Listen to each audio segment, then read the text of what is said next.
ৰাজ্যৰ বিভিন্ন প্ৰান্তত অব্যাহত আছে ধুমুহা বৰষুণ। পুনৰ অসমৰ বতৰক লৈ সতৰ্কবাণী ভাৰতীয় বতৰ বিজ্ঞান কেন্দ্ৰৰ।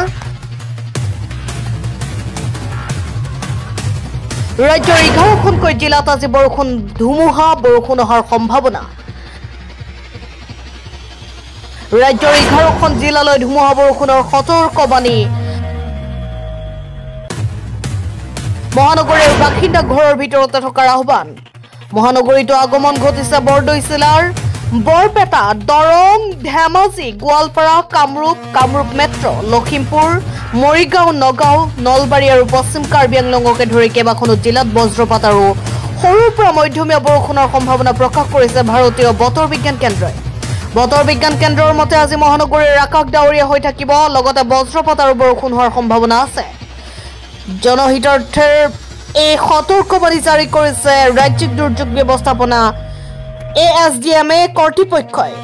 মহানগৰীৰ বাসিন্দাক ঘৰৰ ভিতৰতে থাকিবলৈ আৰু প্ৰয়োজনীয় সাৱধানতা অৱলম্বন কৰিবলৈ পৰামৰ্শ দিয়া হৈছে। আমি পুনৰ জনাইছো, ৰাজ্যৰ বিভিন্ন প্ৰান্তত অব্যাহত আছে ধুমুহা বৰষুণ। পুনৰ অসমৰ বতৰক লৈ সতৰ্কবাণী ভাৰতীয় বতৰ বিজ্ঞান কেন্দ্ৰৰ।